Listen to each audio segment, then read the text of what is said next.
So hello welcome guys, आप सभी का इस वीडियो में लेटेस्ट और अमेजिंग वीडियो होने वाला है।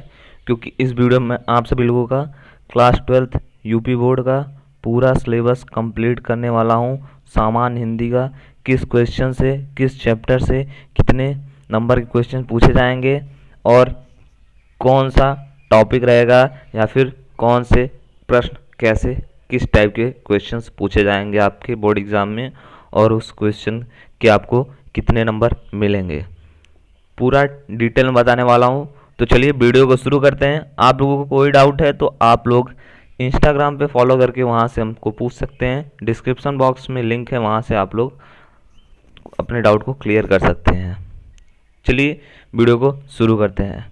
तो जो ये सत्र हो गया स्टार्ट, इसमें जो आपका बोर्ड एग्ज़ाम होने वाला है 2021 का, उसका प्रिपरेशन आप लोगों का स्टार्ट हो चुका है।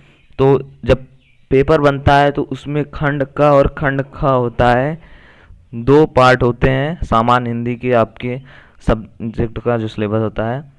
फर्स्ट जो रहता है क्वेश्चंस बनता है वो बनता है हिंदी गद्य साहित्य का विकास, इससे रिलेटेड पूछे जाएंगे क्वेश्चंस और ये आपको 5 क्वेश्चन रहेंगे और 5 नंबर आपको ये दिलाएगा फर्स्ट क्वेश्चन।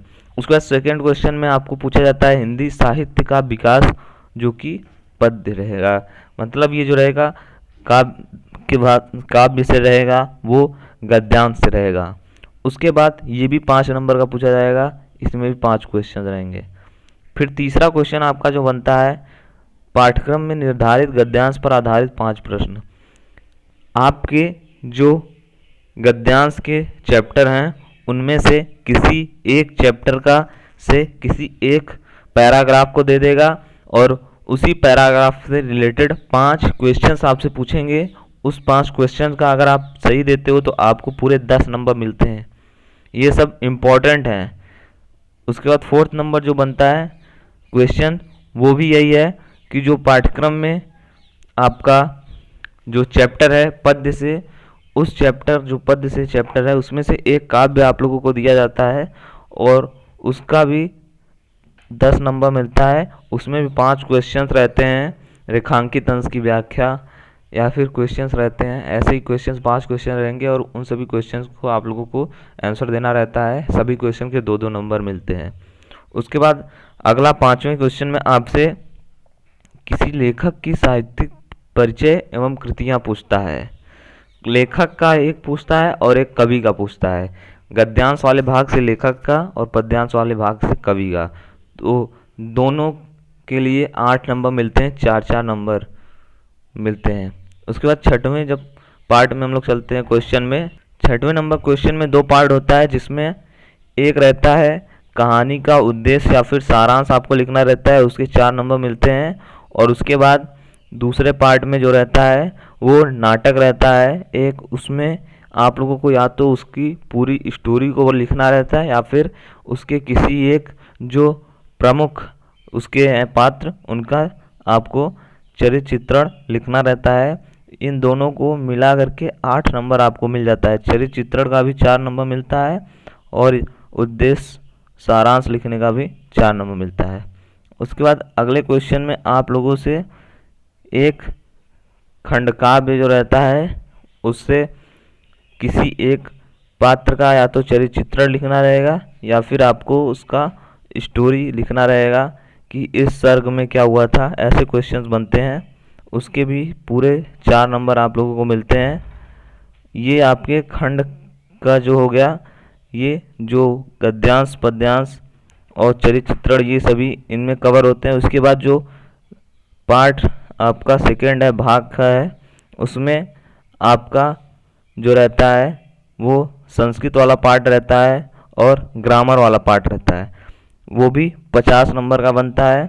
50 नंबर का खंड क और ख भी बनता है, दोनों 50-50 नंबर के। इसमें जो फर्स्ट नंबर क्वेश्चन रहता है उसमें आपका रहता है जो संस्कृत वाला भाग है उसमें से किसी एक गद्यांश और या फिर किसी एक श्लोक का संदर्भ सहित आपको हिंदी में अनुवाद करना रहता है।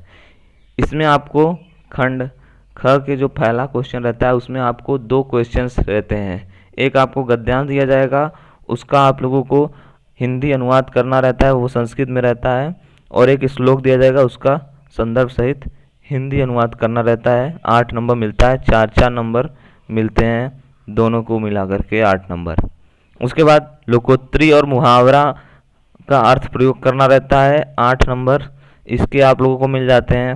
संधि विच्छेद अगले क्वेश्चन में रहता है, 3 नंबर, 3 क्वेश्चन रहते हैं संधि विच्छेद के। शब्दों में सूक्ष्म अंतर आपको करेक्ट करना रहता है।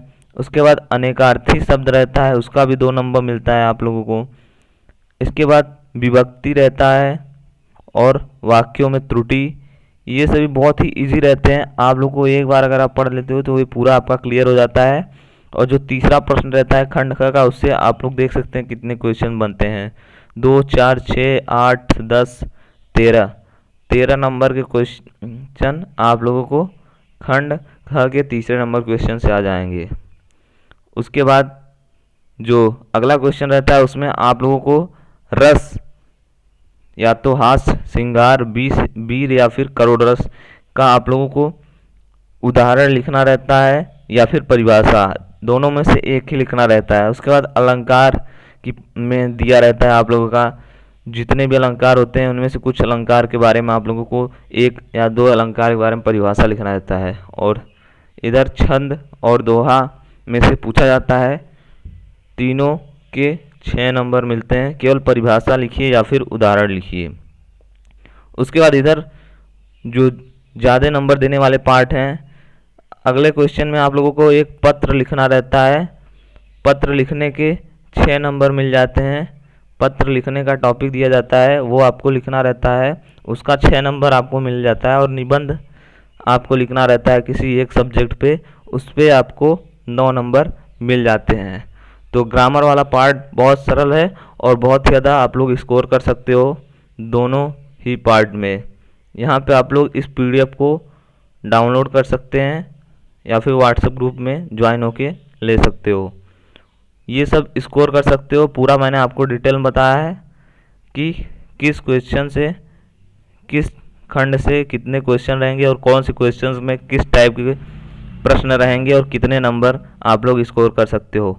तो वीडियो अच्छा लगा अपने फ्रेंड्स के साथ ज़रूर शेयर करिए और चैनल को सब्सक्राइब करिए। कोई भी डाउट है तो आप लोग इंस्टाग्राम पे फॉलो करके वहाँ पे क्लियर कर सकते हो। मिलते हैं अगली वीडियो में, तब तक के लिए सभी को गुड बाय।